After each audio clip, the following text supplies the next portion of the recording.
Welcome to Bud Light Postgame. It's the sure sign of a good time. Here we go. It took a total of 185 minutes and 56 seconds to play games 1 and 2. Tonight, a mere 60 minutes required. Remember, though, if we're talking about minutes, this Boston team was 82 seconds away from elimination in round 1, and now they are 2 wins away from hoisting the Stanley Cup. Hey, everyone. Liam McHugh alongside Mike Milbury and Keith Jones. It's the Bud Light post-game report. The Boston Bruins take down Game 3, the final 2-0. What did we learn? Well, we've learned that Boston bounced back, and they bounced back in a big way. Tuukka Rask with his shutout. I thought their defense was particularly effective in front of them, and they got just as much offense as they needed tonight, Jones. And the Blackhawks continue to have a tough time scoring. I thought the third period was their best period. They created some scoring chances. Their defense were much more active.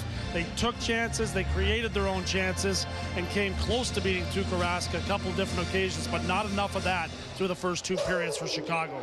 Just how hyper-focused was Tuukka Rask on tonight? He said, well, I'll see you for the next game on Wednesday or whenever it is. Tuukka Rask pitches a shutout. This is how it all went down in Game 3 from Boston. Bruins flag going across the crowd. They've won 6 straight coming into tonight. The warm-ups, a dangerous place here. Zdeno Chara into Milan Lucic. Chara would go into the locker room. He would return. But we noticed Ben Smith on the bench. That's because Marian Hossa was hurt during warm-ups. No Hossa. Yeah, a huge loss, obviously, for the Chicago Blackhawks. And shorthanded here, Brad Marchand gets an A-quality opportunity that slips off the end of his stick there, and it stays at 0-0. So, Brad Marchand with the opportunity. They call this guy the little ball of hate, and right there, he hates his hockey stick. We go to the second period. Still scoreless. It's Boston. It's Daniel Paille. He had the Game 2 game winner. This wound up being the Game 3 game winner for Daniel Paille. A great steal there as he lifts the stick and then just turns and fires. This is good-looking stuff from Paille. He's really seemingly got his confidence. Tough play for Corey Crawford and a very quick turnover and a quick shot. Later in the second, the Boston Bruins clearly winning the special teams matchup. Patrice Bergeron. He breaks through. The pass from Jaromir Jagr is gorgeous. Yeah, right at the end of the 5-on-3, the Blackhawks forward couldn't get back into the play. Bergeron settles that puck and beats Crawford there with a huge goal in this one. 2-0 heading to the third period.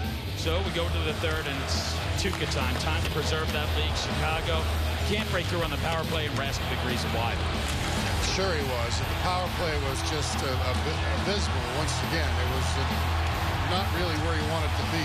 Until the last power play. That's 3 power plays, 1 shot on goal. This got a little bit ugly at the end. Yeah, Chara and Bickle go at it there. 2 big men that are going to let each other know that this series is nowhere near being done. Blackhawks made a bit of a push at the end, and Shaw and Marchand, 2 of the best pests in the National Hockey League, get to tangle with each other and throw a couple of punches amidst some pretty good wrestling.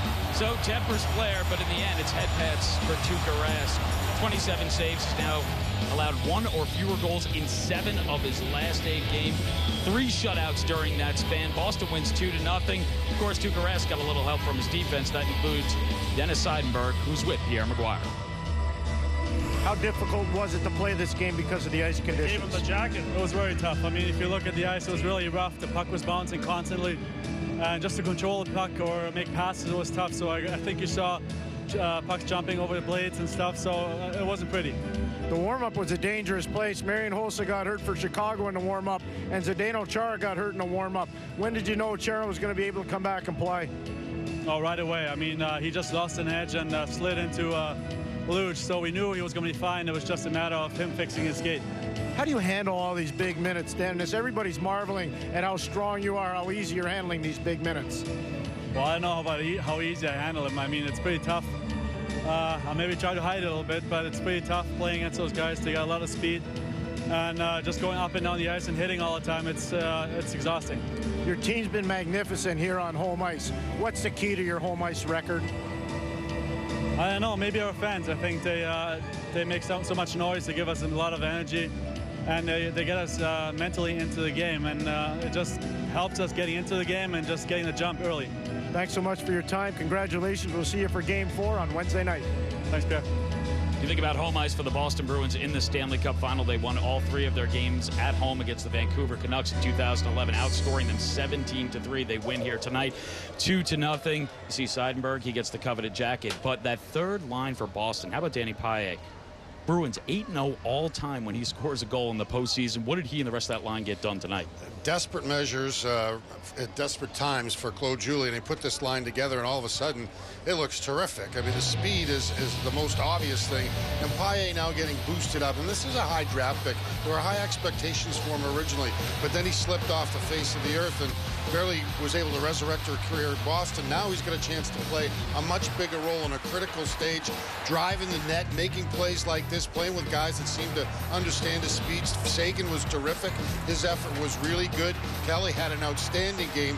And look at the speed by Seguin driving to the net. And this is a line that is to be reckoned with now. Chicago doesn't know how to deal with this. They were worried about the first 2 lines. Now they got to worry about this third creation of Claude Julien's that's come back to haunt him in these 2 games. This is the first goal by Paille that gets the Bruins pointed in the right direction.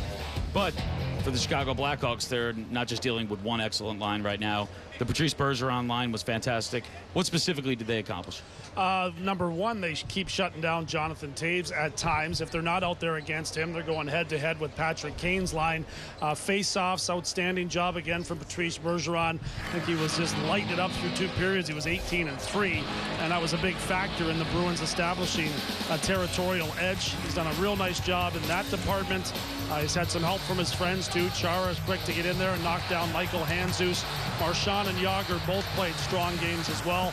They tracked the puck well in the offensive zone. They battled for loose pucks. They kept a lot of pressure on the Blackhawks. Jágr with a chance there, sending one over to Bergeron.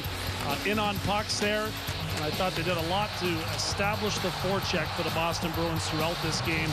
Bergeron being the key guy, with Marchand and Jágr coming up with some key plays as well, including that beautiful pass from Jágr that Bergeron put to the back of the net. And it looks like they've got some good chemistry starting to click now, and that's good news again for Claude Julien, who continues to get some things done from contributions throughout his lineup. So the Boston Bruins, the depth proving a difference maker for this team.